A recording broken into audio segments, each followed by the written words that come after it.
Good evening, lunatics. It is Saturday. We're a day late and a dollar short because I had a prior engagement last night. I had to go play bass for my daughter. She had a little gig. She's a fiddle player, and so I had to play with her. So I was not able to do the podcast last night. So here we are. Larry will be along in just a second. We're going to talk about driver training this week. It's something that it's like this elephant in the room that we got to talk about how experienced drivers with over the road experience don't seem to have any. So we'll do that. We got some other interesting stuff to talk about. We'll do a preview of the Mid America Trucking Show, which is quickly coming upon us. So we'll talk about that. We're going to be out there. So I want y'all to come and stop by. So here we go. Let's bring Larry in here. There he is. Hey, Larry, what's happening, brother? Hey, man, what's going on, man? It's a plum-pleasing pleasure to be here with you today. All right, so y'all figured out that ain't Larry Long. That's Larry Cothran, Highway Hustler. Larry is in Chicago. I believe just got done with the monster truck show with his grandchildren. So I searched around the interwebs to look for a suitable co-host to set in Larry's place, and so I hit up Larry Cothran. Yeah. And so Larry's going to come in and talk with us this evening. Let's introduce Larry. I first knew you as L Boogie. You interviewed me on your YouTube channel, years ago probably. So give the people a little bit of an intro to who you are and how you got into industry and kind of what you're doing now. All right, so what's going on, man? So usually I start my intro off like this right here. What's going on? It's your boy L Boogie with the hoodie. You know, blessing the Lord, highly favored, excited about Jesus, excited about the word of God. My cup is running on, and I still want some more. How about you? So that's how I usually start off. So what I do is I teach people which trucks to buy, which lanes to run, and everything else up under the sun. And so I teach company drivers how to make that smooth transition to become an owner operator so that they don't have to throw their life down the drain for making bad decisions. Hello. And so I started my journey back in 2007. When I started my journey back in 2007, I got in the trucking industry because I was broke. I didn't have no money and I needed a job. And I was like, man, I was seeing all these truck drivers that was around here and they had all these adult toys. Okay, so and they had like swimming pools and they had all these four-wheelers and motorcycles and stuff. It's like, man, how are you living like this? Because at the job that I was just working, like, brother, we barely making it over here. Like, what y'all doing? You know? So the common denominator was trucking. That was the common denominator. Everybody was driving trucks. So I tried to figure out how I could get into driving trucks. I got into driving trucks, and once I got into driving trucks, I started in, when did I start? I started at Central Refrigeration. That's where I went and got my training from. After I went and got my training at Central Refrigeration, I was supposed to stay in training for 3 weeks, ended up staying for 4 weeks because we had a snowstorm out there for a week. First time I ever seen it lightning in the snow, and it was perfect. I was like, man, this is woo. I was out in Utah, and I live in Georgia. That was my first time even going that far, man. Ears popping and everything. And so, you know, I was been driving on and off ever since 07. You know, I've had different businesses in between time. And I've drove for several companies as company driver. I've been a lease purchase driver. I've been an owner operator. And also I've driven for some real good people. And I've driven for some real shady people as well. And so back in 2017, when I first went to Landstar, and I was an owner operator, while I was there, I said, you know what, let me document my journey because I was doing a lot of research before I even started trucking. I mean, before I even started, you know, going to the owner operator journey. So I was like, let me do my research. So I was looking on here and I'm like, man, like I see these people on here talking about how much money they make at Landstar and this, that, and the third. I said, I'm gonna document my journey. So I started documenting my journey and I was documenting everybody else's journey as well.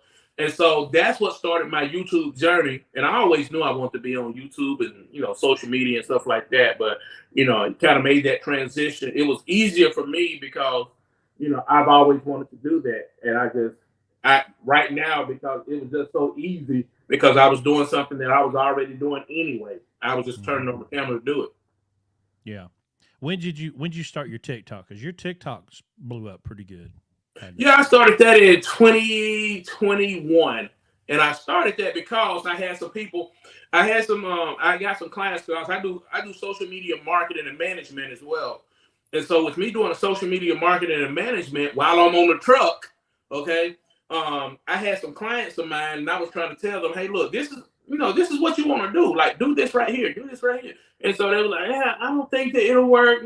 They kind of shy. You got to stay on them. Hey, do this, do this. And so I said, you know what? I'm going to show you what to do. So I put out a video and put that one video out, and it got about 200 views all the way around. That's on TikTok and Facebook and Instagram. Put out another video, it got about 200. That next video I put out, it got about 13,000 views overnight when I had woke up, and I was like, oh, I'm staying right here in this vein right here. And so I stayed right there in the vein, and I just started listening to the people and what the people wanted. I started it started off as me just giving some advice. You know what I'm saying? Like, hey, truck drivers don't make any money. That was the video that went viral. Because people would say, man, it ain't no money in trucking. Truck drivers don't make no money. And when I made that video right there, that's when everything started opening up.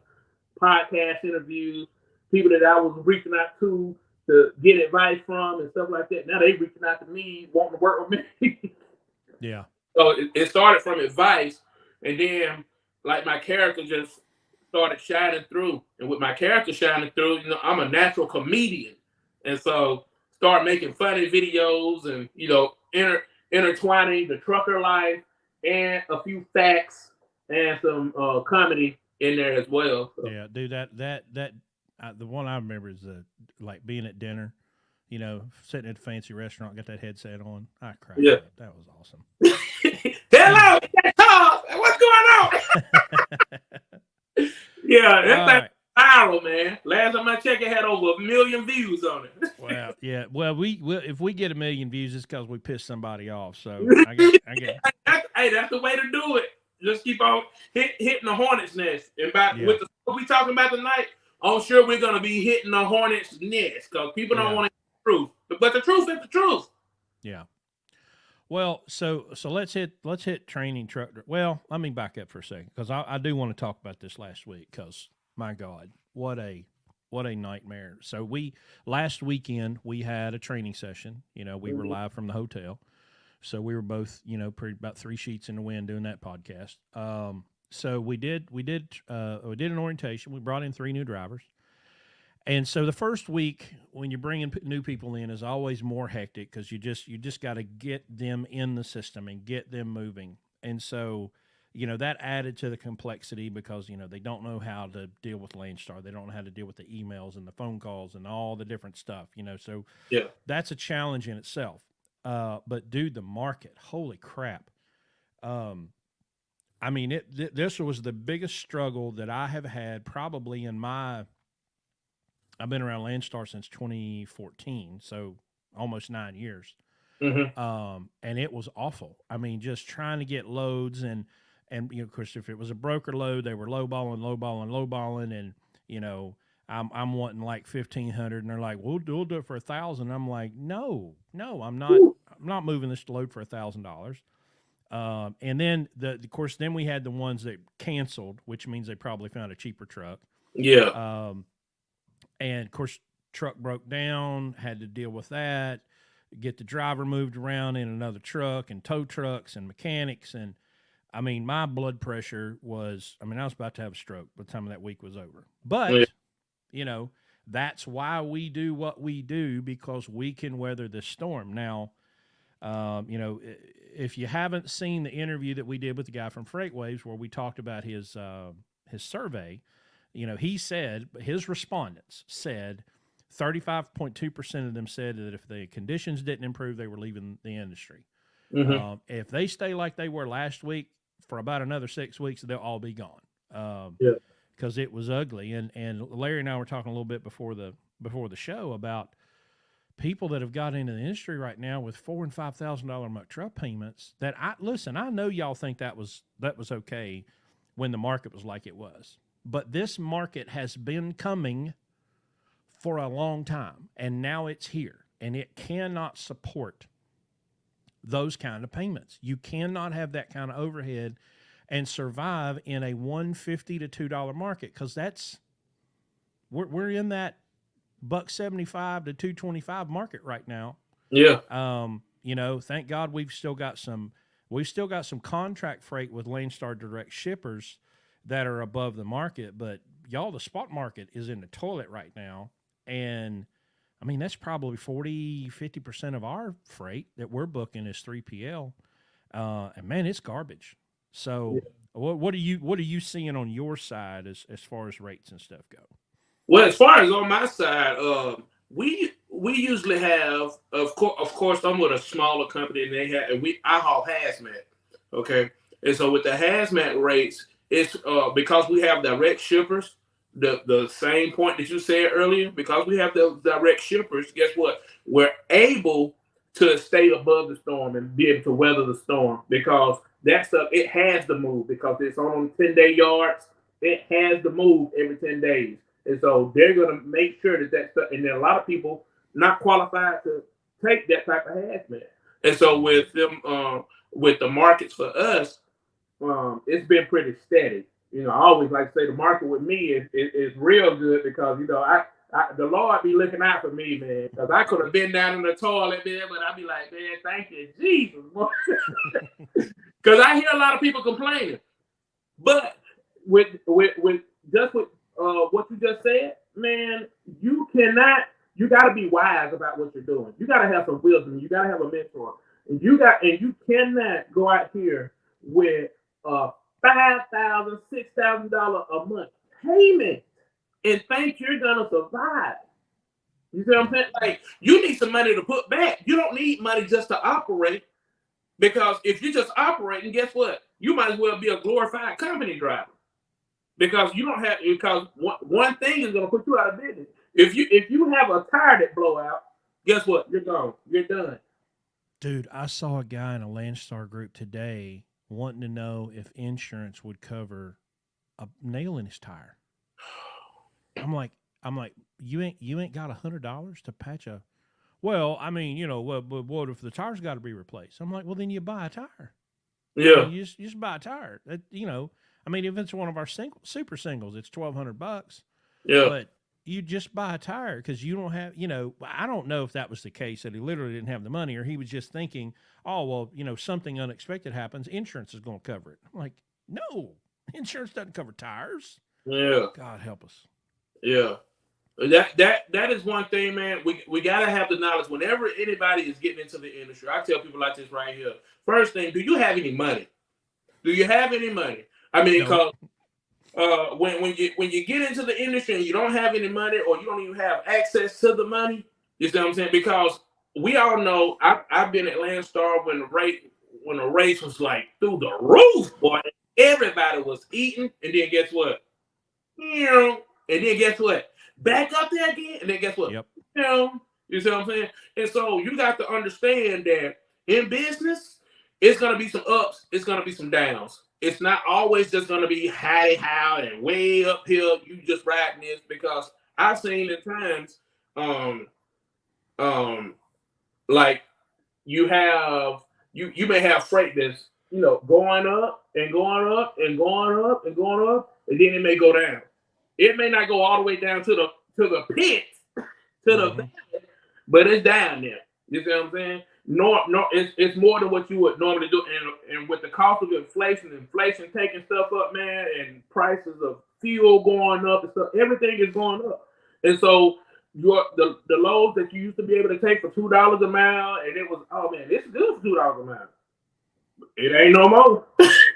Because the 2017 $2 a mile is different from the 2023 $2 a mile. Yep. And I saw Landstar sent out a flyer with their schedule of their at Matt's at the truck show where they're going to have the different little seminars and stuff. And one was called "Who Set the Rates." I'm like, I'm going to have one of those big giant things of popcorn just sit in the back of the room because all hell's going to break loose, because so many of them, they're mad at the agent. And I'm like, why are you mad at the agent? You think the agent sets the rate, but of course, average American don't understand economics 101, supply and demand. Yeah. And you got to watch, because you want somebody to blame, but look in the mirror. That's the only person that can do anything about it. You can't. Landstar's not going to fix your problem. Agents aren't going to fix your problem. Brokers, presidents, congressmen, they're not going to fix your problems. You're going to have to be the one that figures out what's it going to take for me to survive to tomorrow. And, right now we know what the cost of fuel is. Our cost is in the low 50s, high 40s, for the trucks getting the best fuel mileage. We know that we've got so much in fixed cost every week, and the driver's getting a percentage, the truck owners are getting a percentage, and we're getting a percentage. So we know what that floor is, and you can still, that's the problem. You have to work harder for less money than you did last year. And that's a really uncomfortable position to be in, that you have to work harder, drive more miles, do more freight for less money than you did it last year in order to survive. And if you can't handle that, boy, you're going to have a rough 6 months, because ain't nothing going to change it. You better go out there and hit that pavement and find those direct shippers where you can, and make. How about be nice to them? Yeah. How about not take dump in their parking lot? How about not yell and scream at everybody? Go out and win that business. Because here's the other thing that I see, that when rates go down, people think the level of service should go down as well. Well, that you can't do that. You can't. Oh, well, this load don't only pay so much, so they're not going to get this out of me. No. You have to work. You have to, which this is just common sense and maturity. You have to work as hard for $1 a mile as you do $5 if you're going to have some integrity about you. Right. And so if you think that because, you used to be able to get $2,500 a day and now you're getting $1,500 a day, that you can somehow discount your service, that's not happening, and you might as well go ahead and put that truck up for sale now. You better do it now, because the bottom's falling out of the used truck market. And you want me to tell you something else too, man? A lot of times, man, when people get out here, the thing that they do is, like I was talking to somebody the other day, and it was a perfect example. They was saying, man, I can't find no freight. I'm like, man, what, where you going to? Because I know it's freight out here. It may not be what you want to take, but it's freight out here. Mm-hmm. I'm like, where are you going to find the freight? Well, I only go here and I only go there. Mm-hmm. Okay. That's the reason why you can't find no freight, because you may have to stretch out some. You're probably gonna have to stretch out some out of your comfort zone to be able to.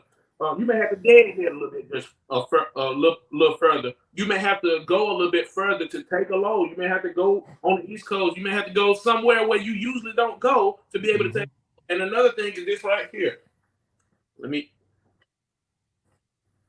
You see this right here? Mm-hmm. We'll get all this money right here. Okay, this is probably about, I don't know how much this is, but we'll get all of this money right here, okay? And this is what we bring in for the week. And because we don't change our mindset, guess what happens? This is what happens to a lot of, especially first-time owner operators. You'll get all of this money right here for the week, and let's say this is around about $7,000. You'll get all this right here for the week, and guess what you do? Spend every penny of it, like you're a company driver, like you about to get this next week. You're not about to get that next week. What if a tire goes out? What if a turbo goes out? What if a cam needs to be fixed? What if something needs to be fixed on your truck? You have got to, if you get this right here, live like you're on a potted meat budget. And see, like a lot of times people, they try to eat steak on a potted meat budget, and you don't need to do that.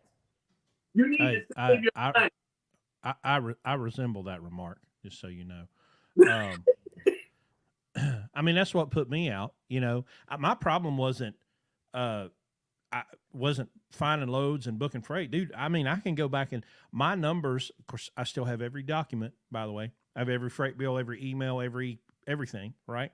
Um, that was the hard thing for me to swallow. Was my numbers were awesome.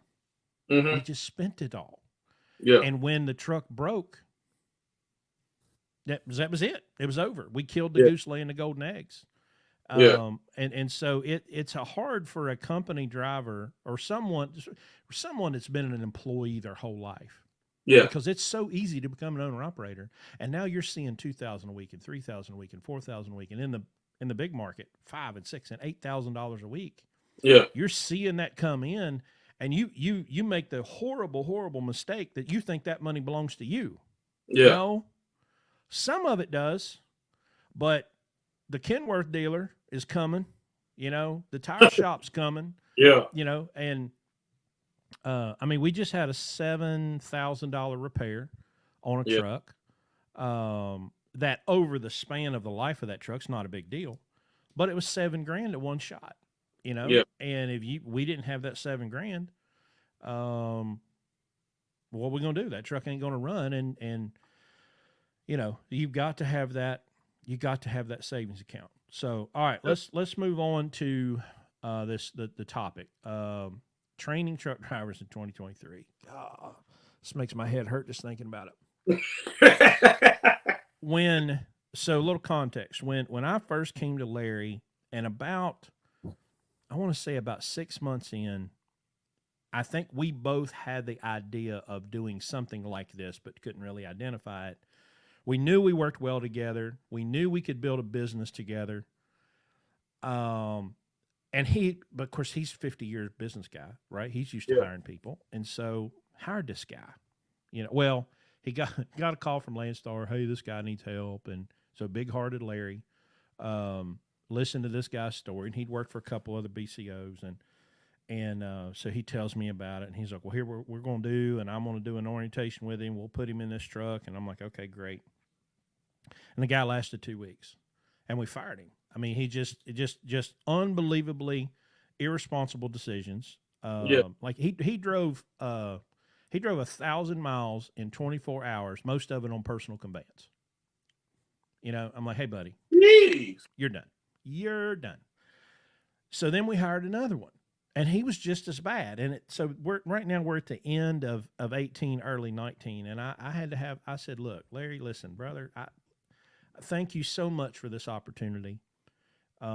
It's saved my marriage. It's saved my life. This opportunity turned everything around. And I've always wanted to have a fleet because I've always done that. Man, hey, man, I got one truck. Let me get 2 trucks and 3 trucks. And hell, if I had 5 trucks. But I said, listen, if these idiots are what we have to deal with, no, thank you. I'm out. I'll get 1 truck. I now have learned my lesson. I can probably make 150 a year with 1 truck. I don't need all of this. Yeah. Well, then we did the podcast, changed everything. The phone started ringing with super high quality drivers. Seth Coberly was the first one that responded to the podcast. He's still with us today. He's an assistant fleet manager. He owns a truck. Just couldn't ask for a better guy. Like, he is the guy you want. And we're like, oh, okay, so there is value in this. So we kind of officially start the program, and we start bringing people in. And I start realizing, wait a minute, you don't know how to read a map? You don't know what the axle weights? You don't know how to use a CAT scale? You don't understand how hours of service works? You must open the permit book and see Chinese because you sure as hell can't read it, And I'm going, wait a minute. You have to have 1 year of verifiable over-the-road experience to drive for us at Landstar. Yeah. How the hell did we get here? It's 2023, and experienced drivers don't know how to drive trucks. Yeah. I'm at a loss. I don't know. I mean, I know who's doing the training, but I also don't want this to be the hate on Swift, Schneider, JB Hunt, US Express. But Yeah. if it walks like a duck and smells like a duck and quacks like a duck, maybe it's a duck. You know. Yeah. I mean, what are you seeing? Is it just me? Is it just our experience, or are you No, seeing this too?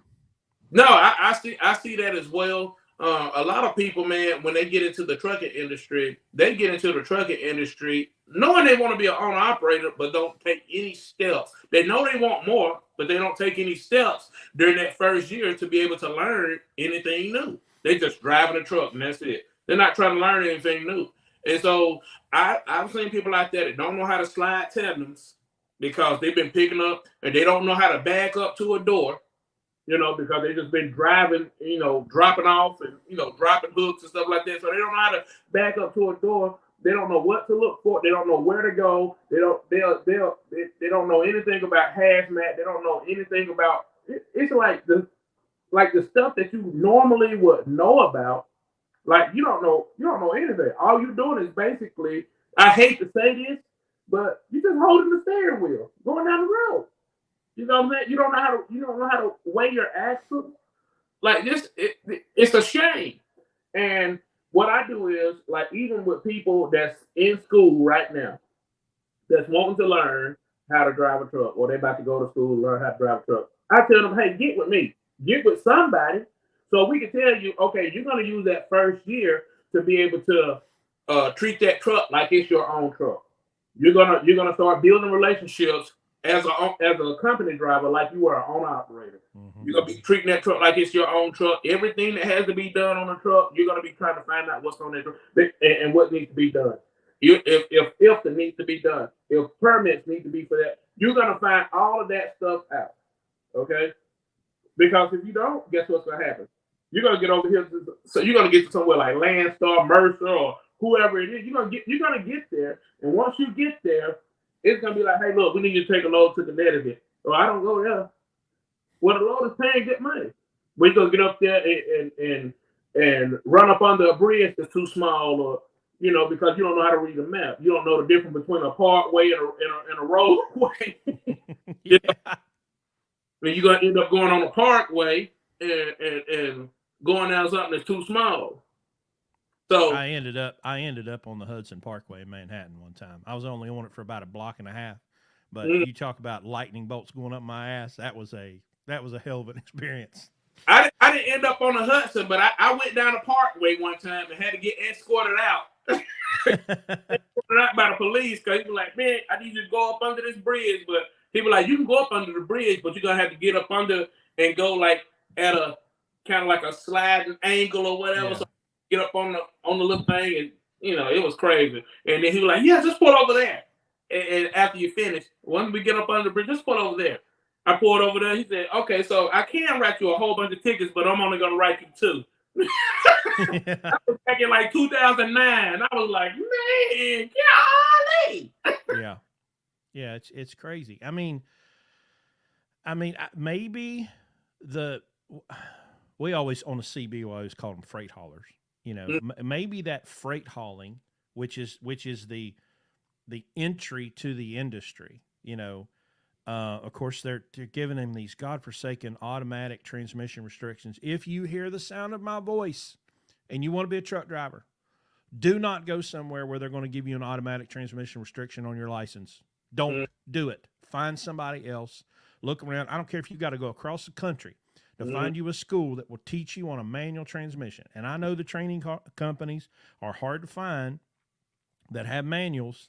But guys, you if you want to be an owner-operator, you've got to drive a manual.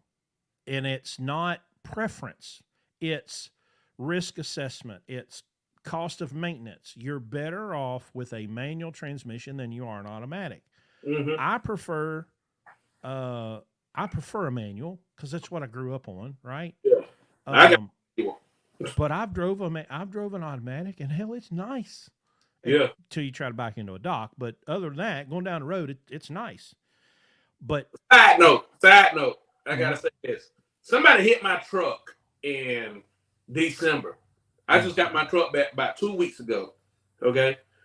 And I got a loaner truck. And with the loaner truck was an automatic. It was fine until I tried to back up, and I'm trying to ease back, and every time I ease back, the thing, boom, hitting the back of the I'm like, man, what? Why is this thing? I like to have control. You see what I'm saying? Control going down, control going up, or whatever. And I think, I love. I'm just saying, I love an automatic better. I mean, a manual better than I do an automatic. If they would go back to the 3-pedal, I'd kind of be okay with it, where I have a clutch for backing up. You know, the first automatic I drove was the very first Eaton that came out in like 99 or 2000 at US Express, and you had a clutch. Well, there wasn't a problem. And I drove one of these damn T680s that won't crawl, and you're trying to just barely breathe on the gas pedal, and all of a sudden you're going 12 miles an hour backwards, you know, and I'm going, no, this can't happen. Give me a damn clutch. Fine, we'll have the automatic, but give me a clutch for Christ's sake. It's ridiculous. Yeah. Well, so anyway, I don't know what to tell people, you know, because I get the occasional email or comment, you know, see them on TikTok or whatever, and I'm like, well, hey, I want to get in the industry. How? Well, that used to be an easy answer. Just, well, it didn't matter. Go to Swift, Schneider, JB Hunt, whoever, somebody that'll train you. Yeah. But now I can't give that advice as easily because they're not teaching people how to be independent at all. I still can't imagine how do you go to Schneider and not know how to use a cat scale and not know where I've been at Schneider. I drove for Schneider. I saw the kind of information that they gave out. Yeah. You know, all the little books and the tapes and all the trainings that they had. Surely Schneider is still teaching people how to do scale weights, and maybe the people that I'm getting just don't. But it's an enormous problem in this industry that, like you said, they're not drivers anymore. They're steering wheel holders. It's like a placeholder, and they're not learning anything. And then if they're in the situation where they've got to be the problem solver and there's nobody to call on the phone, they don't know the fundamentals of trucking. And I saw a guy the other day, I said BCOs in one of our TikTok comments, and he had like this long thread of comments. There should be apprentice level A and B and C, and you should do 3 months of this and 3 months of that and 6 months. Listen, brother, I agree 100%. Training and trucking should be an apprenticeship, and it should probably take a year before you're allowed to drive on your own. Here's my big question for you, brother. Who's going to pay for it? Yeah. Because they're not going to pay. They're not going to. Hell, you barely get them to do 4 weeks now. How are you going to talk them into paying for a year of training when they can put them in a truck with a trainer for 4 weeks and wish them the best of luck? You know, it's. And I told these guys that came here last week, and I said, y'all realize 18 months. Our program's 18 months. I'm like, y'all realize 18 months is not enough, right? To get his 50 years of business and my 25 years of trucking into your brain in 18 months, it's not long enough. Right. You know, Larry and I work so well together because the combination of our experiences present us with a problem and give us 10 minutes max. And we will have gone through all the different scenarios and options. We could do this and this and this and this, and that sucks and that sucks and that sucks and that won't work. But hey, this one might. Give us 5 or 10 minutes and we'll figure it out. Yeah.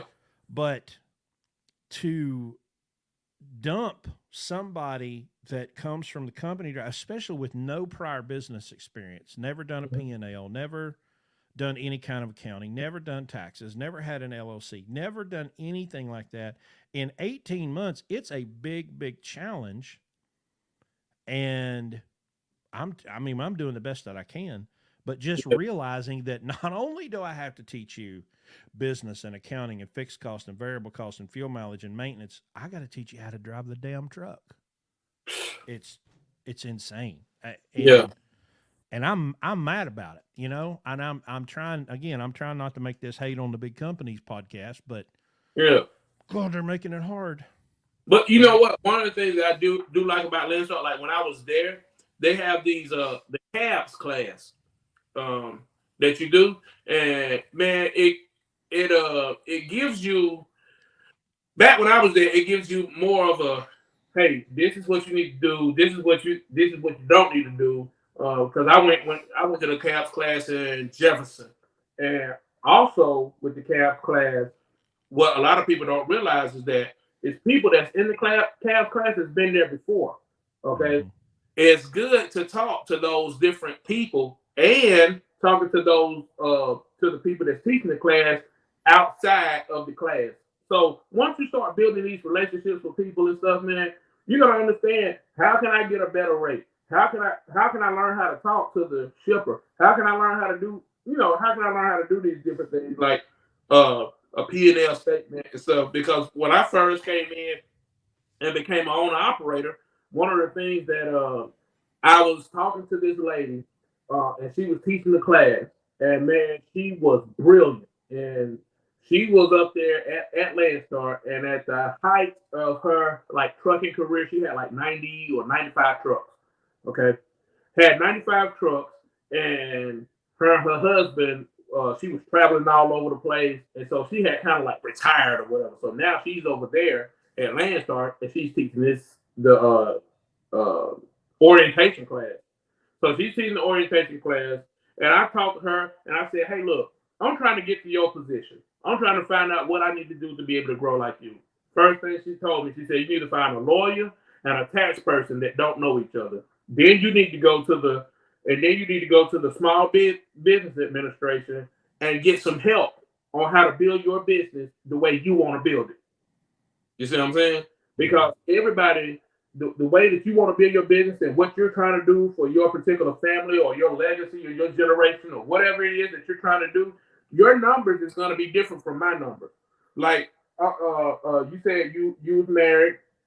You say you had to play with your daughter, so I'm assuming you have a wife and at least one daughter. So me, I have a wife, two kids. But even if we both had wife and two kids, guess what? You live in Kentucky, I live in Georgia. You know what I'm saying? We're going in two totally different directions. So what may be good for me may not be good for you. You know what Mm-hmm. I'm saying? What the bottom line may be for me, you may need a bigger bottom line. You see what I'm saying? You may need a higher bottom line. One of the things that, like when I was at Landstar, it was this one particular gentleman, and him and his wife, he got kids, but his kids at the house. And so it's him, his wife, and they live. He didn't have no truck paid off, and I'd be like, man, like, he was like, man, I'm gonna just run this route right here, and I'm gonna just save this bill of lading right here, and I'm gonna turn this in next week because I don't feel like working next week. And I'm like, brother, like I'm trying to turn mine in today. As soon as I get that thing, I'm scanning it in. Yeah. But it was him and his wife. His wife worked, he worked, and they were living in a trailer. They live in a house or whatever. Their house paid off. Everything they got is paid off. You see what I'm saying? So with your stuff being paid up, he got an older truck. They got all that death and stuff on it. He had an older truck, and so with the stuff that he had going on, guess what? He's able to be profitable and not able to gotta run, gotta run, gotta run, gotta run. You see what I'm saying? And still Yeah. have money set aside. Yeah. Somebody And got I, and that's one thing for all the people that Landstar that hate on Landstar. And just a public service announcement. I don't give a shit what you think about Landstar. But for the people that hate on Landstar, okay, y'all don't even grasp the concept of how much freight there is at Landstar that never hits the board, mm-hmm. right? That Say that the specialized van stuff, the platform, heavy haul, A and E. There is stuff here that pays what you couldn't even dream of. The mm-hmm. problem is you can't survive general freight long enough to get there. Yeah, And I've met the guys that drive 20 and 30 and 40 and 50,000 miles a year. Because exactly what you just said. My truck's paid for, my trailer's paid for, my house is paid for. I got boats and motorcycles and cars, and it's all paid for. So I don't have to make $150,000 a year just to survive. Yeah. I can live on 50 or 60, right? And if my truck is an asset in the Robert Kiyosaki sense of what an asset is, it's Yeah. something that's not a liability. It only creates income for you. Yeah. Then yeah, you can. You can. I've seen these people with lift gates and equipment and all this very, very specialized stuff where they don't have to go out and kill themselves to make a living. But Yeah. your new business is like a baby. And for that first 5 years or so, if you don't feed it, it will die. You Yeah. know? And that's the hardest thing to grasp is when you move from, and it doesn't matter if it's in trucking or not. If you move, when you take that step from employee to business owner, you Mm-hmm. are going to work harder than you ever did as an employee Right. because business people they work 24/7, 365. We don't get holidays off. My phone don't ever get turned off. I'm on duty 24/7, 365. Even when Right. I'm on vacation, I got my phone, I got my iPad, I got my computer. This whole computer I'm doing this thing on goes with me everywhere I go. Yeah. Yeah. I'm okay with that, right? So you have to be okay with that. Please don't understand. I'm not complaining. I love what I do. But you just have to understand that you don't get to turn your business off, you know? And it's worse in trucking because, if you've got a restaurant or you're a plumber or you've got some other kind of business, well, at some point, hey, it's 5 o'clock, we're shutting down, we're going to the house. Yeah. Or it's 11 o'clock at night, we're gonna clean up the kitchen, we're gonna close the restaurant, and we're gonna go home and we're gonna open it again tomorrow. Yeah. But you're still, if you own that business, you're thinking about it all night long. From the time you close the door at night till you come back in the next morning, you're thinking about, Right. okay, is everybody going to show up? Do I have everything that I need? Um, and I saw, have you, do you know Check Engine Chuck on TikTok? You ever I watch him? don't. You know what? You want me to tell you a side note, man? Go ahead. Side note. People like I be on TikTok. I post on TikTok, but I don't be on TikTok like that. I'm not really a social media guy, so Oh, I'm I not love it. scrolling or nothing like that. I'm an But addict. but I just post and get off. Cause I rarely respond to comments. Well, that's probably a good policy. Well, there's this guy, Check Engine Chuck, and he's got a little mobile car repair business. Got him a little van, and he Yeah. goes around and diagnoses cars and fixes them. And Mm-hmm. he did this amazing video. I don't know. I saw it today, so hell, it's a week old or whatever. But he's Yeah. like, I failed. I have failed. I've made bad decisions. And what he tried to do was have the mobile business and also a physical shop. Yeah. And he's closing the physical shop. And one of the issues, he said, look, the guys I got working for me are good, but they're not great. Yeah. In order to keep this building open, I'm going to have 2 or 3 or 4 really super duper techs, and I can't find those. I mean, the guys like they're okay, but to have his mobile business having to support the other business and then going in debt to keep it open, and he had to make the decision. Okay, well, this he's taking the signs off the building. I'm closing this, and I'm focusing on this. And those are the hard decisions that you have to make as a business owner. Yeah. When you have to say, okay, I can't do this the way I'm doing it any longer. I can't keep losing money. And if something's losing money, you can't do it anymore. And I've had to quit dedicated routes. I've had to fire customers and say, look, hey man, I can't do this anymore, because it's not Yeah. profitable for me anymore. And that you got to be okay with that. Yeah, it's just business. Just business. Um, let's hit a couple comments right quick. Oh, so we're live. Yeah, we're live on YouTube, brother. Oh, I You didn't can know. see I- if you look over on the right side of the screen, you'll see it. You should see it says comments, banners, brand. You see that over on the No, right side of the screen? only thing I see is you're in the show. Everybody can see and hear you. Oh, okay. Well, there's Yeah. comments over here on the right side, so I'll put one up so you can see it.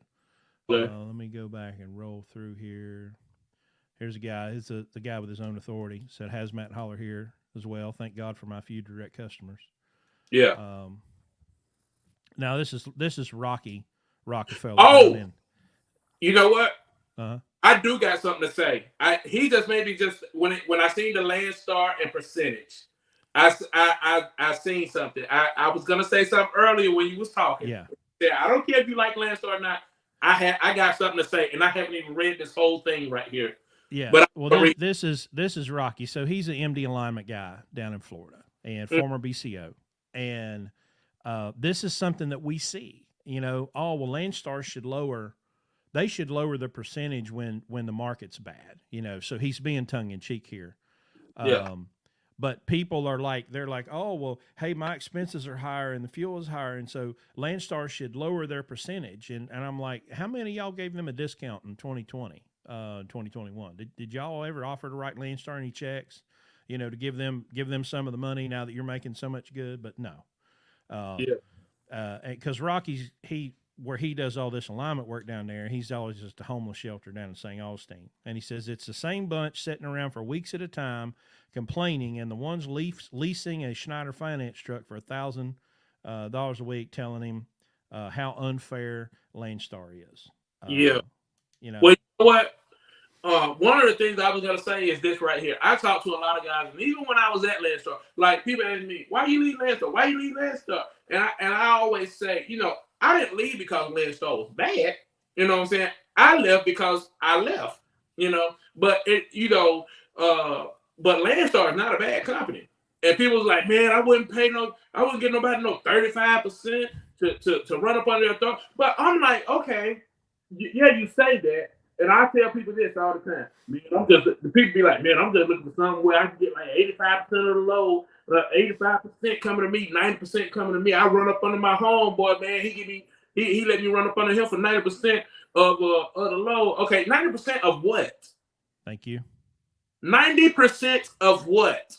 Okay, because you're 90% of $30,000.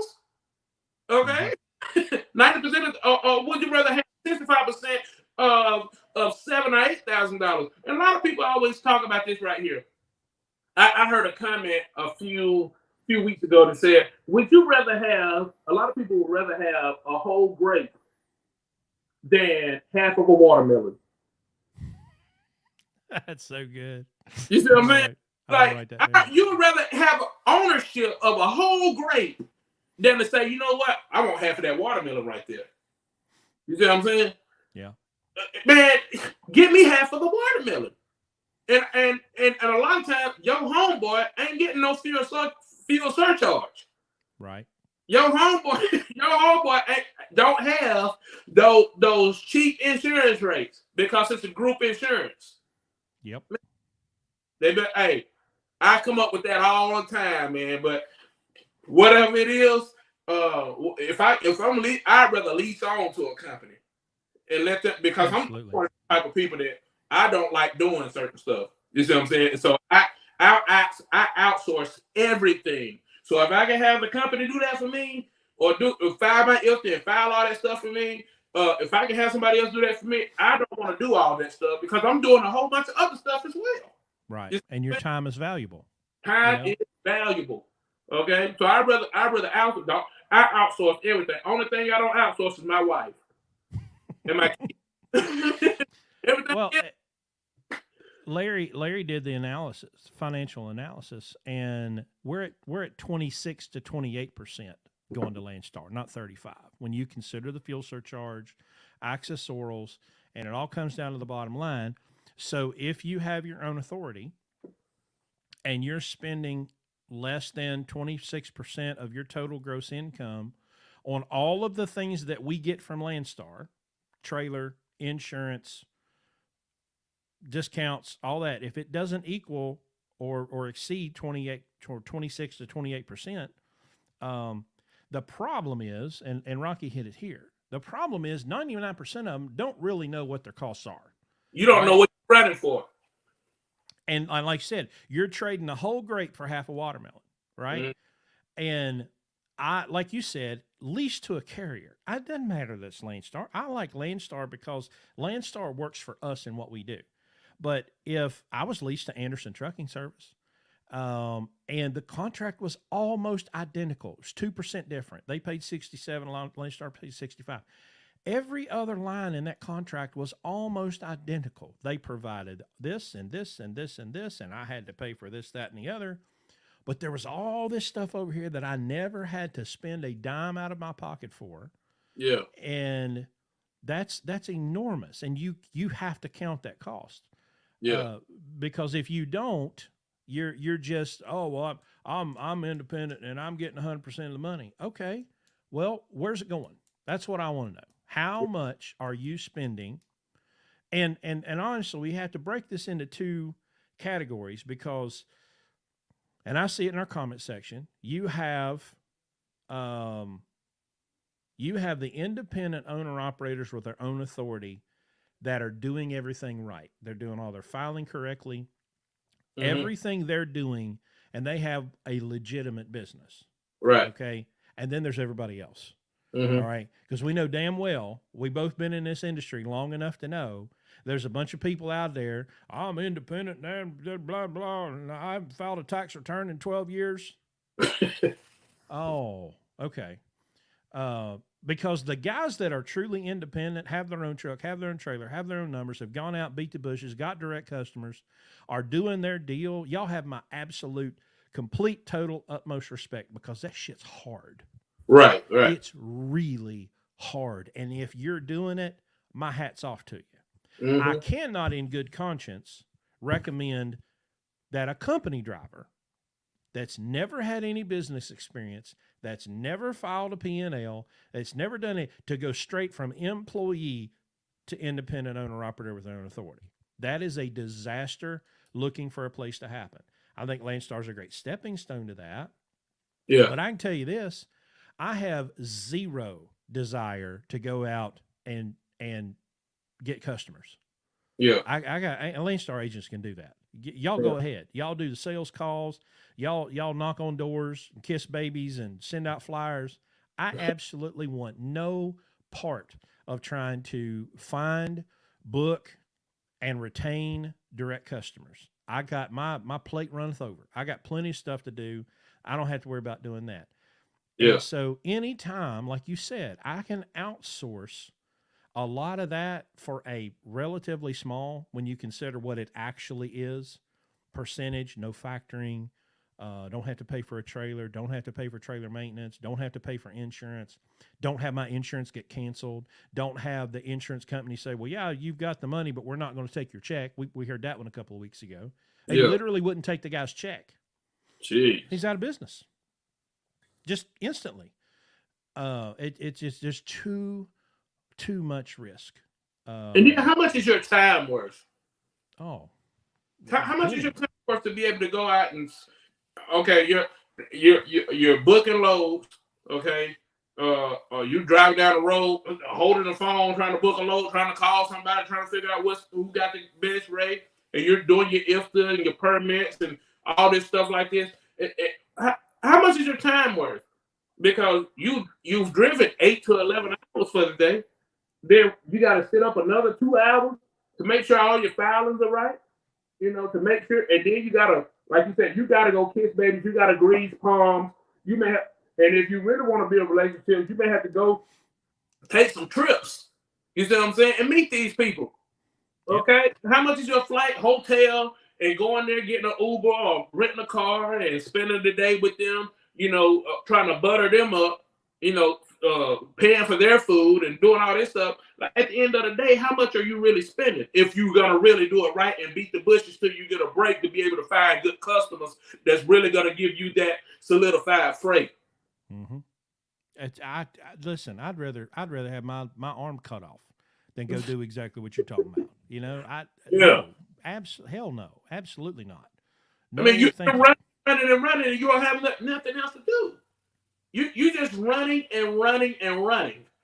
You know what I'm saying? And so you don't have no time for no social life. Like last night, you went to go play the bass for your daughter. Well, you wouldn't be able to do that because you'll probably be in Arkansas somewhere meeting up with a customer, trying to take them to dinner and brunch and spend the weekend with them, go play golf with them and everything like that. Just so you can make a deal, so you can, you know what I'm saying? Yeah, it's insane. That's like that's seventh level of hell, Mm-hmm. as far as I'm concerned.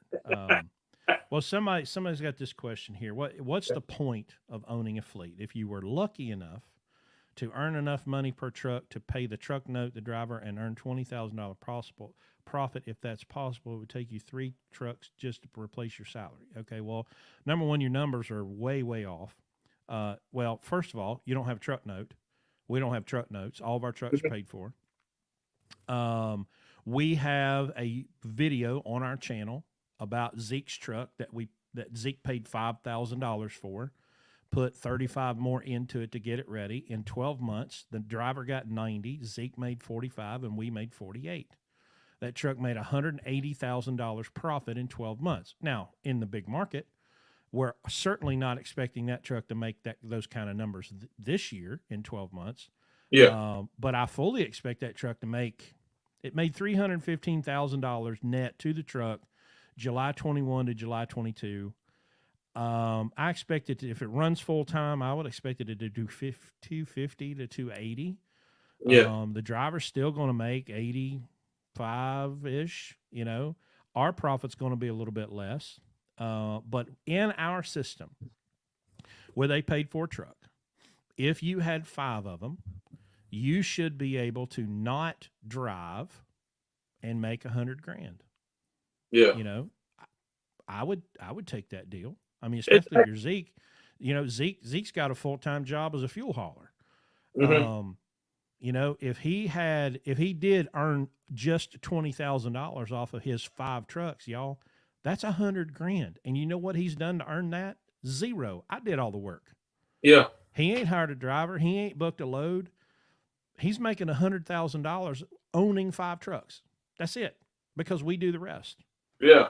And what do you need with first of all, if you had 5 trucks and you're also working another job as well, like you have to go internally and start asking yourself, okay, what are your spending habits? What are you spending your money on that you can't survive off of this? Right. You see what I'm saying? Like how much is your house note? You know what I'm saying? And usually that's not the problem, but it's usually just like spending, and you don't know how to. There's something there to where you just constantly spending and stuff. Like I'm like with the social media stuff, man. I made so much money just doing that. I'm grateful to have that. You know what I'm saying? Yeah. Yeah. Listen, it's all perspective. Okay. Yeah. That's the big thing here that we're trying to get everybody to understand is you've got to have some perspective in that business is an opportunity to earn through service. You are serving other people. You are finding someone and meeting someone's need. Right. I sent a message to a friend of mine who's a contractor because I need a roof because the winds came through last night and tore my roof up. Woo! Now I'm going to find a guy. Drove through that yesterday too. Mm-mm. Going to Kentucky and come. I went to Calvert City and came back, brother. I was man. It was. I went loaded, came back empty. I was empty in Tennessee. Then I drove on to the house, but. Whew. Yeah, it was. I mean, my pickup truck just going to Charleston last night. I was just blowing all over the place, and I'm seeing the big. So you know where Nitro, West Virginia is, right on 64 between 64. Like Huntington and Charleston. Yep. So we're going west on 64 last night, and they're putting these big bridges in. They're redoing the bridges at the 45. Mm-hmm. And so they got the right lane closed, which used to be an exit-only lane to go to Nitro. Well, now they got that closed, so we're just trucking along, and this four-wheeler in front of me, they move over. And I'm like, yeah, I know this lane's closing. So I move over. And, dude, about the time I moved over, one of those construction signs that you pull behind a trailer that has the flashing arrow had got blown into the slow lane by that wind and was sitting there and wasn't a light on. And my headlights just hit it right as I moved over. I just about blasted that sumbitch, and I called 911. I'm like, hey, y'all know about this thing in the road? And they're like, oh, yeah, Nitro PDs. I'm like, well, they better haul ass. All right, because somebody's fixing to blast that thing, and it's going to be ugly. Yeah. Anyway, well, let's take a break here real quick because we've got a sponsor we got to talk about. And we kind of felt bad because Larry and I kind of got drunk last weekend, and we forgot about the sponsor until the end of the show. Now, as a driver, are you a podcast guy? You like listening to podcasts?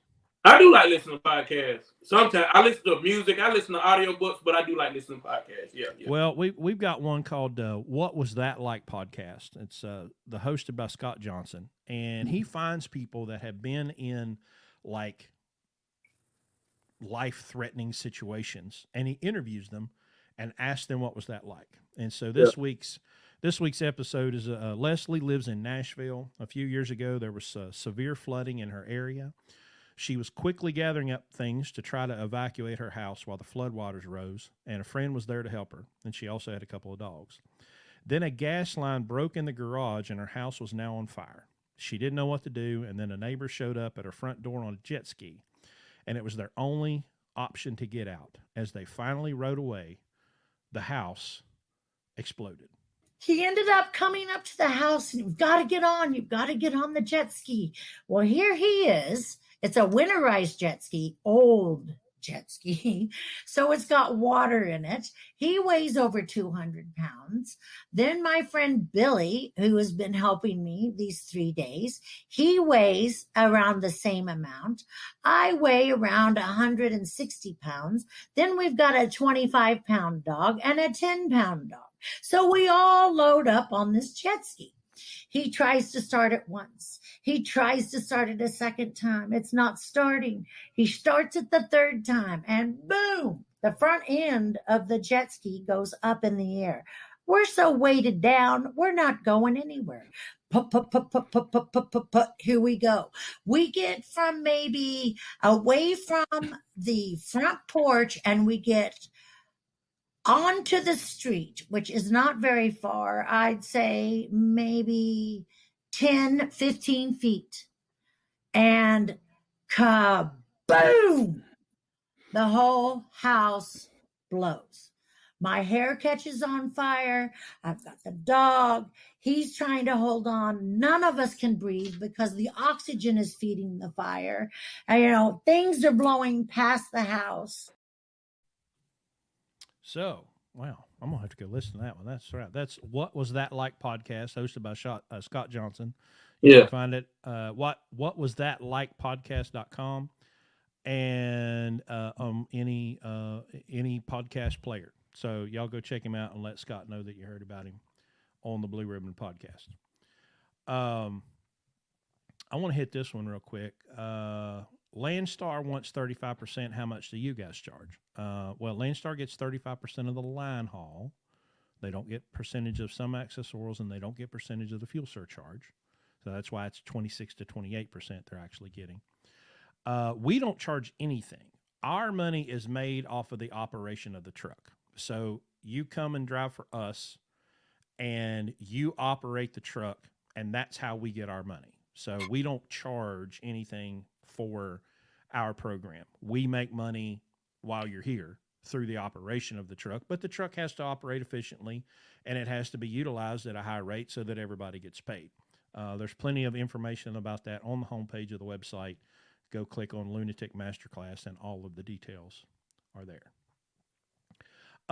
So have you ever had any notions of buying more trucks and having a fleet? Or I have. That's what I wanted to do that. But the more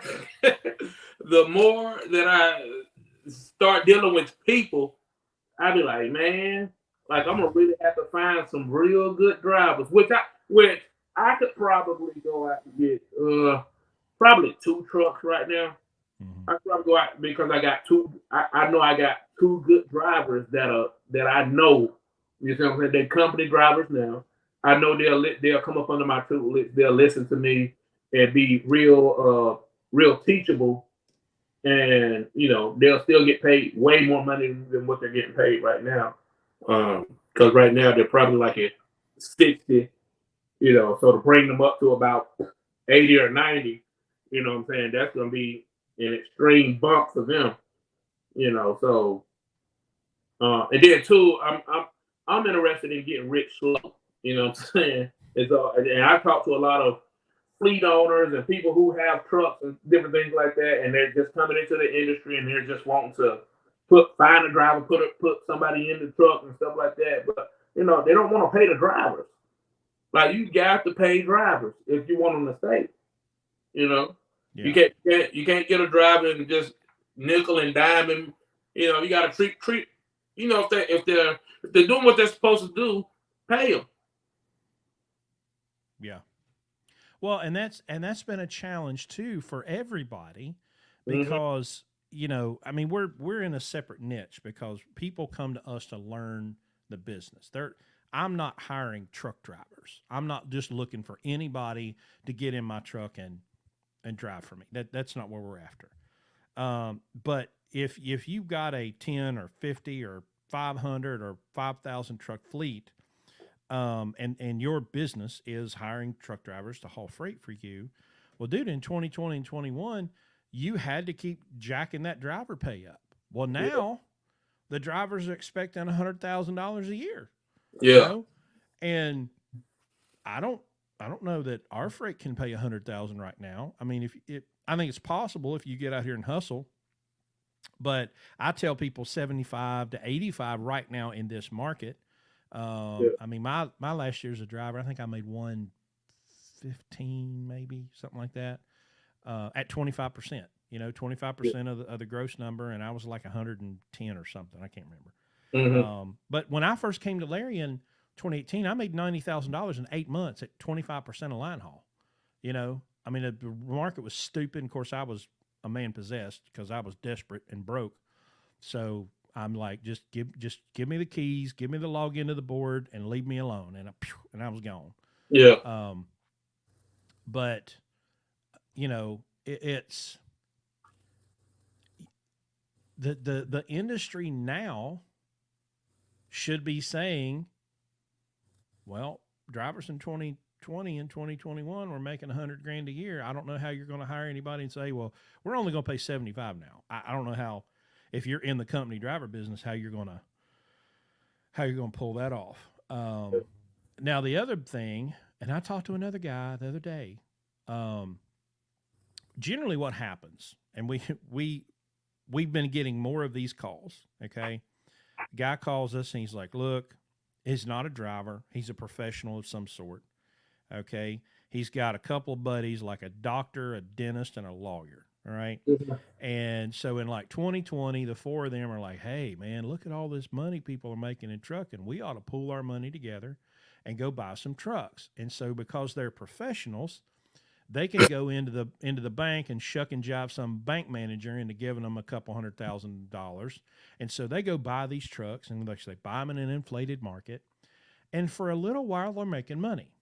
In every one of these scenarios I've seen, when it starts going down, the three of the four investors are like, "I'm out. All right, I don't want anything to do with this anymore. It's your problem." And so there's always one guy left that's like, "Well, I see the long-term benefits of having a trucking business, and so if I can keep it alive long enough," and I'm like, "Bro, you owe $350,000 on trucks that are worth $175. You got one driver that you can really count on, and the rest of them they will leave you hanging in a minute.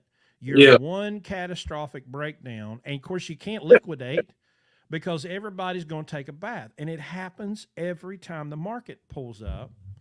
And so I think real drivers, people that are invested in the industry, they can't imagine just bailing out. Well, I'll just go do something else. But the people that come in, especially these venture capital vultures, that come in every time the market pops up, listen, the minute it gets bad, they're gone, Yeah.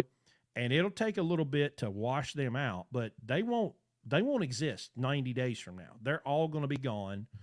And then the supply and demand will start to equalize. The rates will stabilize and not be as bad.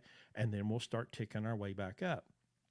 But if you can't survive that low tide that's happening right now because you thought that 2020 and 21, well, this is the way it ought to be. We're finally getting what we're worth. And I'm like, no, you're in an inflated, manipulated market Yeah. where rates are double and triple what they ought to be. And what goes up must come down, you know? And so, just like with the housing market, with anything else. yep. It's been happening like this since forever, you know? Yeah. It's, and what you have to remember too is, like the housing market, perfect example, you know, because I saw that in Columbus, Ohio. We lived in Columbus, Ohio, 2008, 2009, when all that craziness was going on. The guy we were renting from was buying houses for 25 grand, right? He would just, I mean, you couldn't swing a dead cat without hitting a $25,000, two bedroom, 1.5 bath with a garage, you know? Yeah. And he's buying and buying and buying and buying. But he wasn't buying when the market was up. He bought when the market was down. And so he kept about half of them and flipped about half of them. But when all of those loans went bad, the house didn't cease to exist. Right? The loan went away and the people went away, usually in the middle of the night, and took all the copper with them. That happened beside my sister. They literally disappeared in the middle of the night. Like one day we were there, the next day they were gone. They went in that house, every piece of copper was gone, the cabinets were gone off the kitchen. Hell, I think they even took like the kitchen sinks and stuff. That stripped that house down and disappeared in the middle of the night. Jeez. The house is still there. Now it's got a lower value. Somebody came and bought it, turned it into a rental or whatever. Well, these trucks are not going to go away, but we're finally going to see, I'm seeing now, the 2007 Centuries that are being sold for 18 to 20 grand. Well, now we're talking. Now is the time to capitalize. Now's the time. Not 2 years ago when everything was at the top. That's not the time to get in. Now's the time to get in. Yeah. But you asked the most important question you could ever ask somebody. Hey, you got any money? Oh, money? I ain't got no money. Every single time. You got any money? No, I don't. Hell no, I don't have any money. What's money? I got a loan. No. I had a guy call me one time. He was, well, man, I got $100,000. I want to invest in trucks. I'm like, okay, tell me how you got this $100,000. Well, I have an investor. Nope. No, thank you. I'm out. How long does a low tide last? That's a good question, Evan. Ooh. Probably 2020 is a bad example because we had a really rough 4 weeks.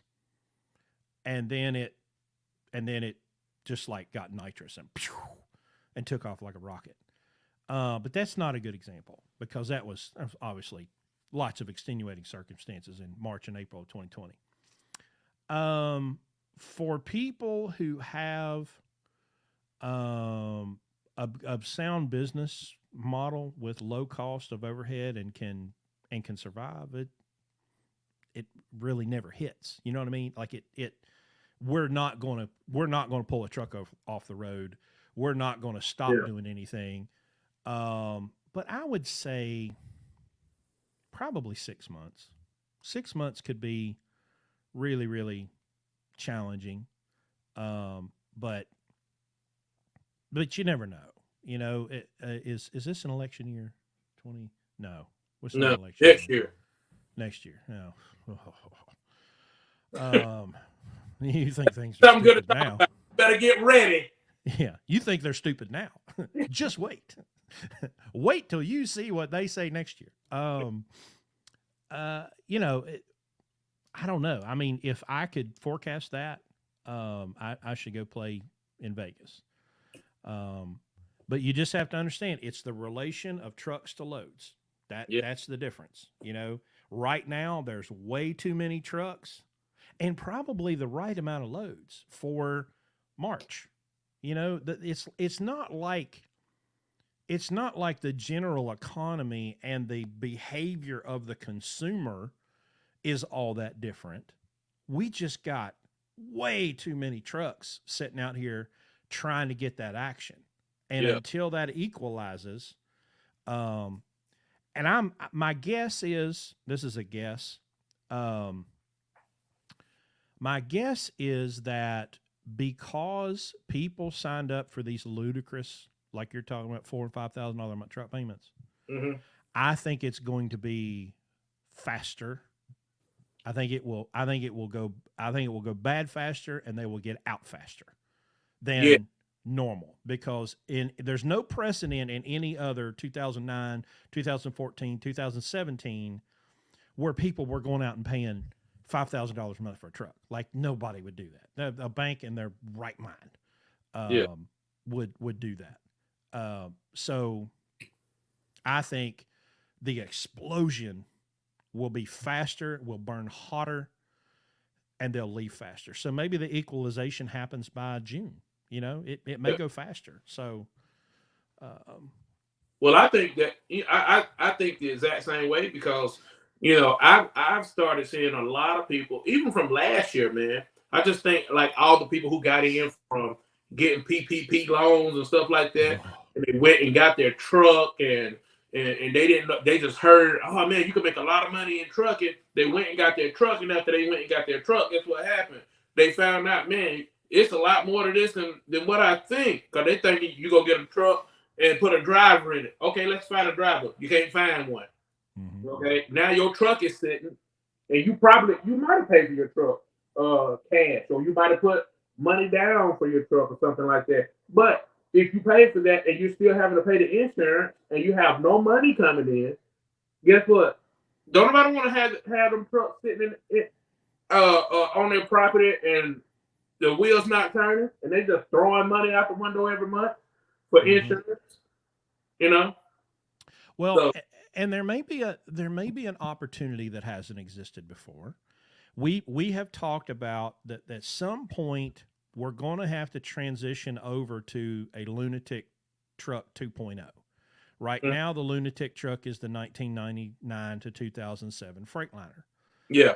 I've got one sitting in front of my house. It's a 02 or 03. It's got great bones. It's just in really, really, really bad shape. Just neglected. And so I'm getting ready to go through it. But because I think this crash is going to be so exaggerate. I don't know what's the word, but it's going to be big. Okay. What could happen is your lunatic 2.0 truck, which would probably be a 16 to 18 Freightliner Cascadia. Mm-hmm. Those may dip, like they may dip and then they'll come back up. But what if those dipped under 20 grand? We just saw a 2016 get sold at auction for 35. Another 15,000 isn't a big, and that was a good truck. We operated that truck for a year. I mean, we went through the bottom end. We ran max mileage in it. We diesel force cleaned it. That was a super solid truck that sold for 35 grand at auction. Well, what if this apocalypse happens, and for a short period of time, those 2016s and 2018, what if they drop to 20 grand? Would I pay 20 grand for a 16 to 18 Cascadia? Oh, you bet your sweet ass I would, because now we're in the lunatic range. You're talking about a truck with less than 1 million miles with, 20, 25 grand. That's probably doable, Yeah.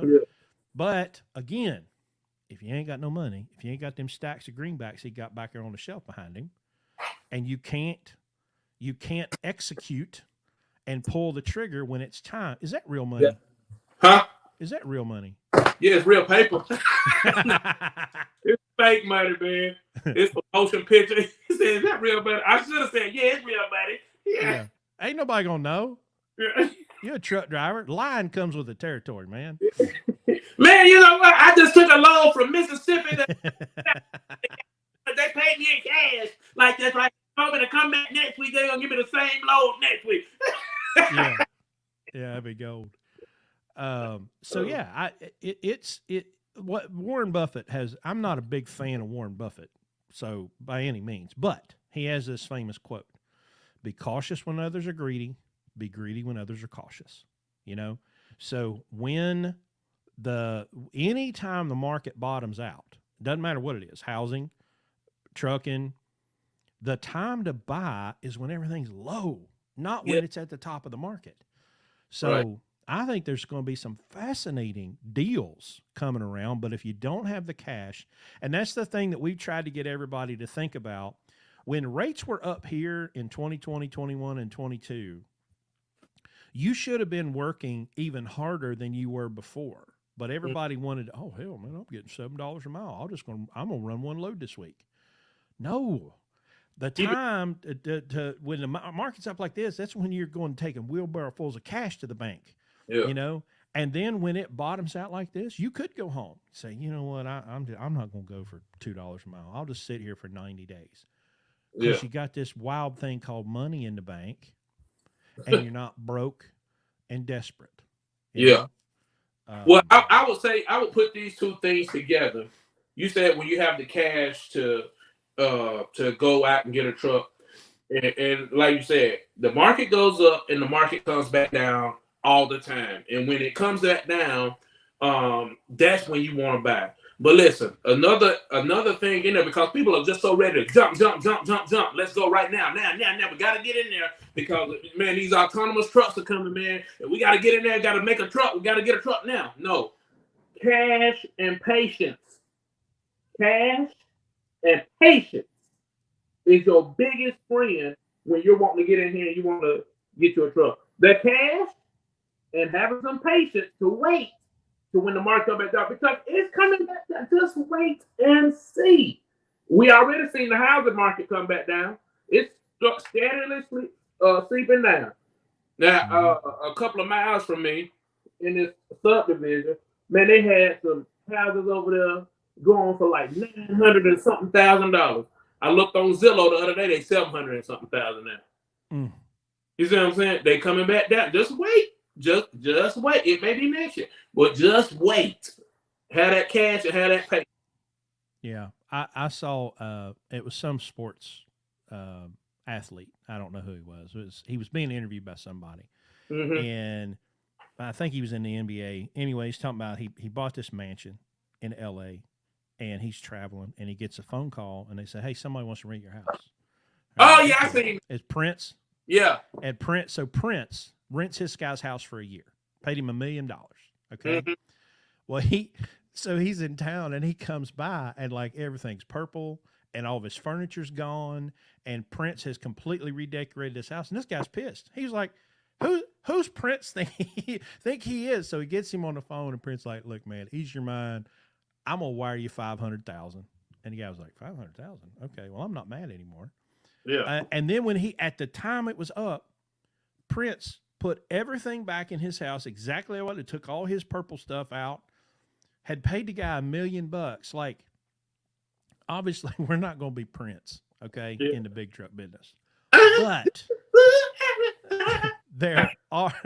there are opportunities available to you when you have money. Yeah. And how do you get money? You get money through serving people. Okay. If you are a driver, back up. If you are an owner operator, leased or not, you are a servant. You exist to serve someone else's problems. The loads are not for you. You are there for the load. You are there for the customer. Right. And so you've got to put yourself in that servant position. You don't have to be a slave. You don't have to be abused, but you do have to think about what you're doing and how that's going to benefit someone else. And the more you do that, Zig Ziglar's famous quote, you can have anything you want if you help enough other people get what they want. Yep. That's the bottom line. Golden rule, do unto others, not what they did to you. How you want to be treated is how you should treat people. Yeah. And so, it's, it's just, but you got to turn off the emotion. You got to get our friend, the BSE 9000 out. Okay. the bullshit eliminator. All right. Put it Yeah. into the calculator. If it works, it works. The calculator will never lie to you. The television will lie. The CB radio will lie. The satellite radio will lie. That calculator is your best friend because it will always tell you the truth no matter how uncomfortable it is. Yep. This is a good one. I have a W900L, no plate, insurance, nothing. I'm company driver in a T680 running out of Lateral Laredo for 78 cents a mile, doing 3,500 miles a week, developing contract. Okay, I'm going to do this. 3,500 times 0.78. That's $2,700 a week. Now, that's getting her done. Now, what I'd do, I'd sell that W9 right now because there's some idiot that will pay you ridiculous amount of money for that W9 right now. And then go buy you a lunatic truck. But I love my W9s. You ever drove a big hood truck in your career? I haven't. Oh, and I've never had the desire to because I've heard that they just guzzle gas. They just eat up. They do that, but boy, there's nothing like driving one. Yeah. That W900L Studio with that 18-speed and that 6NZ CAD or that big 379 Peterbilt. I mean, Larry never experienced anything like that, so he just makes fun of chrome won't get you home, and he doesn't care anything about that. But I've driven W9s and 379s, and it's just a completely different experience of driving the plastic trucks that we've been driving. Yeah. When you get out of a W900, it's just like when you see Prince and you got wind blowing in your hair and stuff like that. When you get out of a W900, music automatically comes on and say, "Keep on trucking, baby." I've got a picture somewhere. I've got to dig this. It's in a digital file somewhere.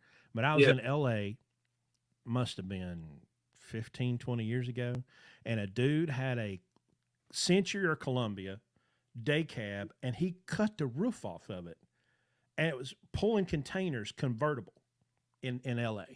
Jeez. I mean, when in LA, do what people in LA do, As well. But yeah, a convertible, and it didn't even look like the guys are the hillbillies where they just cut it with a jigsaw. Like it was professionally done, Yeah.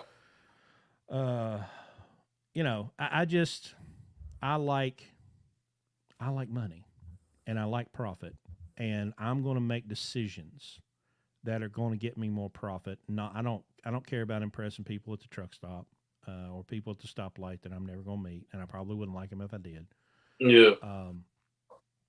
I want to make money, and I want to get home, and it's been nice being home, but sometimes I think, boy, it'd be awful easy just pull loads right now rather than deal with all this. Are y'all looking for trucks? Yeah.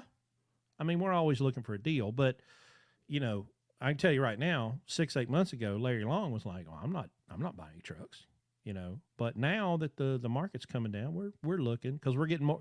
The podcast and the TikTok and all that stuff's obviously garnering more interest, getting them some more traction, exposing us to more people.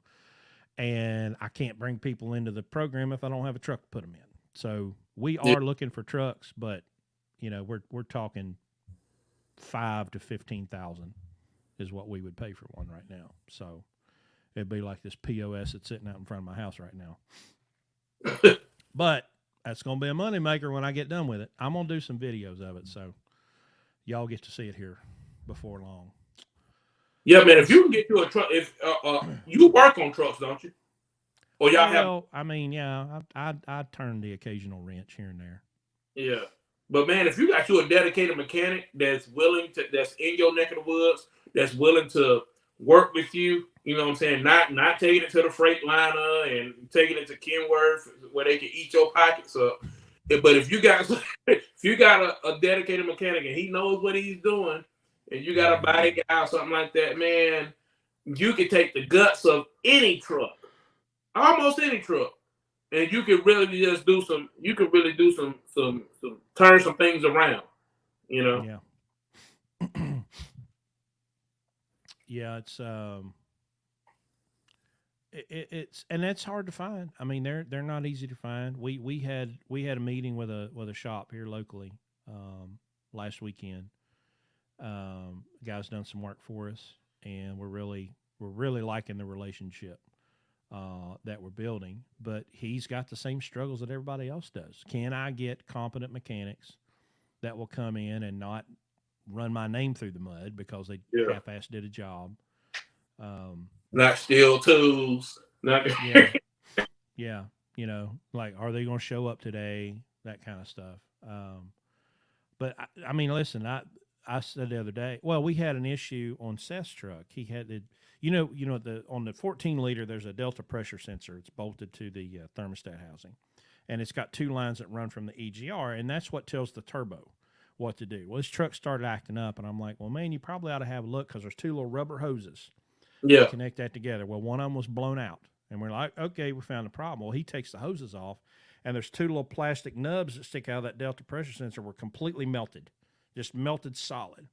You know? Yeah. Well, he's got some tools with him, so he got one of those little oscillating tools, and so he just zipped the ends off of them, drilled it out, put new clamps on it. Man, that truck's run better than it has in months.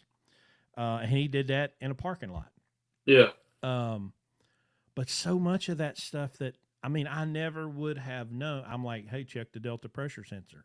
Well, how do I know that? Because I've been down that road before. I've seen that happen. And if you're dealing with trucks that are not these new trucks, because everybody is so focused on emissions and DEF and DPFs and all this stuff, and they can only plug a computer into it, we've kind of lost the art from the old school, old days, the good old days of just, looking at a truck. Because if it's got air and it's got diesel and it's got battery power, it'll run. May not run good, but it'll run. So yeah, but again, you said it earlier, relationships with shippers, relationship with carriers, relationship with brokers, relationship with truck mechanics, relationships with anybody. That's the thing, Yeah. So, well, let me make one more run through the comments here and see if there's anything I want to pop out. I will say this, man. Go ahead. Just who said before we even started, like if I've met somebody and they're a sailor, okay, and they've been in the water for 6 months, I don't want him taking me out on the water. You know what I'm saying? What if a storm comes up or something? You know what I'm saying? I want somebody, hey, you been out here 20 or 30 years? Yeah, I've been out here 20 or 30 years. So if a hose pop off or if a clamp pop off or something like that, I know what to do. It's essential things that you ought to always have in your truck with you. You know what I'm saying? It's like little bitty small stuff that you should know how to fix, know how to just, we're not talking about dropping a motor down in the middle of the park. Right. You know what I'm saying? Like I used to, like when I was with Landstar, I was on this dedicated account, not dedicated, but it was a account where I was home every day. And this is when I first started, 17, home almost every day, off on the weekends. Man, it was an older guy over there he had an older truck. And man, he was like, man, you'd be like, man, I think I need to fix such and such on my truck. He was like, man, yeah, all you got to do is drop that motor down and get behind that. Brother, I'm not about to drop no motor. I'm not about to drop no motor down. Yeah, drop that motor, get behind there, man, pull that thing, take it down there to the yard, come back with it, put it back in there. It take you about 2 days, but hey, you'll save you a lot of money. But that's how he did everything. Yeah. A lot of those old school guys. I mean, my uncle was a 40-year driver. And he hauled liquor out of Kentucky, and he told us stories about the old days. They didn't have any electronic controls on the engine, so the speed limiters were done through the fuel pump. And it would just get to a certain point and cut the fuel off. Well, they just pull over, take the fuel pump apart, pull whatever they need to pull out of it, and they got a triple-digit truck. That was just drivers knew how the look, guys. Like Larry's saying, I'm not expecting you to pull a motor, okay, but you can understand the brake system, S-cams, shoes, slack adjusters. You can understand airlines. You can understand, hey, that's the alternator, hey, that's the water pump. You can understand the basics. because you need to when you deal with one of these amoebas at one of these shops Mm-hmm. that you know more than they do, you Yeah. know, and you have to know when you're being fed a line of BS and you go, no, I don't think that's not what we're going to do today. Here's what we're going to do. Right. Dude, I had one the other day. We put new U-bolts on the rear axle, Mm-hmm. and so I had the driver swing through a TA, and I'm like, hey, I need to retorque these U-bolts. Okay, no problem. So I'm expecting the truck to be pulled in, and the truck still hadn't moved. And I'm like, hey, what we doing? Oh man, I'm done. You're done. You haven't even pulled the truck inside. Oh, I just crawled out under and did it. I'm like, you did? He's like, yeah, man, I torqued him to 50, 60 pounds. I'm like, U-bolts? U-bolts? No, I tightened the drive line. No, not the U joints, the U bolts. Oh no, I didn't do that. Okay, I mean you can't tell the difference between a U bolt and a U joint. I'm just saying, you know. Yeah. But you have to be, you know. Here's my instruction. Now repeat it back to me. Did you actually hear what I just said? No. You know, I need you to fix this brake. Hey, I put new tires on. What? No. No. Trust but verify. Yeah. Well, let's before we go, let's do a little preview of Matt's because you're going to be there, right? I am going to be there. Yes, I'm super excited, man. So we are. We should be. I don't know which one first, but we'll be in Pittsburgh Power's booth one day, Friday or Saturday, and we'll be in the Landstar booth the other day. So if you want to see us, you'll find us either. There's one area there where all of our people are: Pittsburgh Power, OPS, Fleet Air Filter, FAST, MD Alignment. They're all kind of the same little area. So you'll find us there one day, and then the other day you'll find us in Landstar booth. Where are you going to be hanging out at? Yeah, so I'm going to be in. So when we go to Matt's, I'm going to be at the relay booth. I'm going to be at the OTR Solutions booth, and I'm going to be at DAT booth. Okay. Yeah, are they all in the same area, or are they spread out? Well, you got OTR and DAT and Marquee Insurance are going to be like right there together. But then you got Relay. I don't know where Relay Payments is going to be at, but I'm going to be right there with Relay Payments as well. I'm going to be there. Are they? They're the ones that are doing the electronic lumper payment thing now, right? Is that Relay? Or is that something else? They probably do.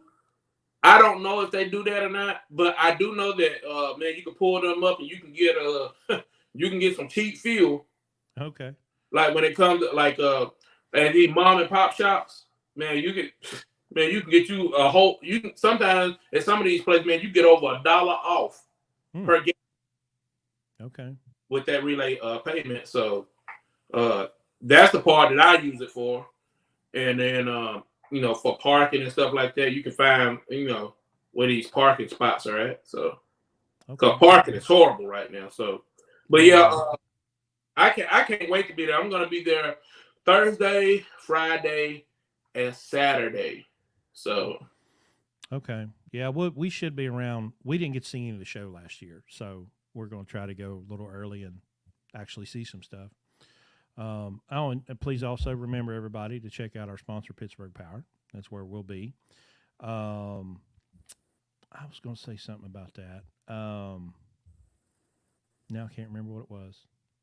I always say every episode, I need to make notes for the podcast, and I never do because I can't remember anything. But yeah, like, subscribe, all that good stuff. Share the gospel here, what we're doing.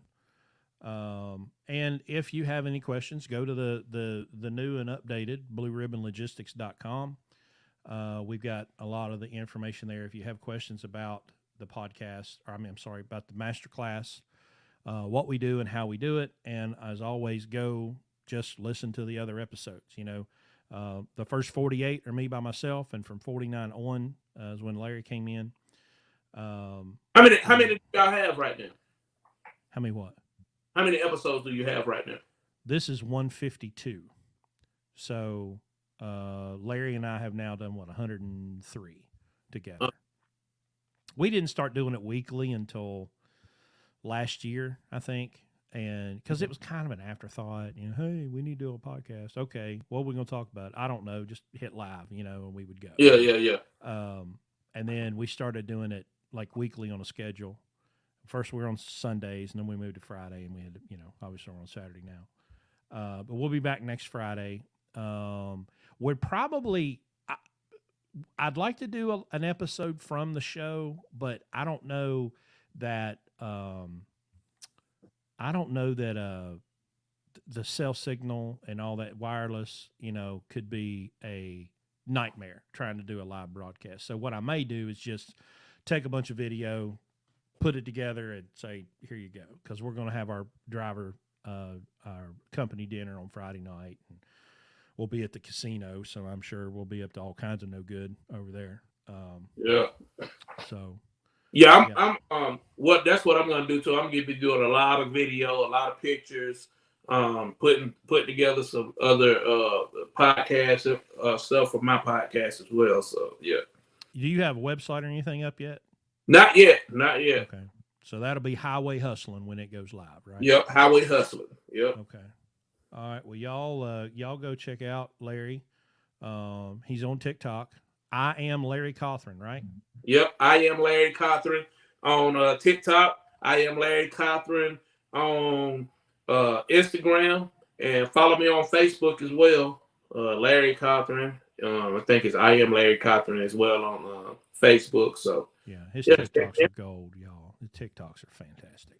Yeah, and I'm actually about to change some stuff up, man, because I'm about to get an OnlyFans page and get a fan base page, man, so I can just start putting content on there and just start getting subscribers and just putting all my stuff on there. So yeah, it's a way to do,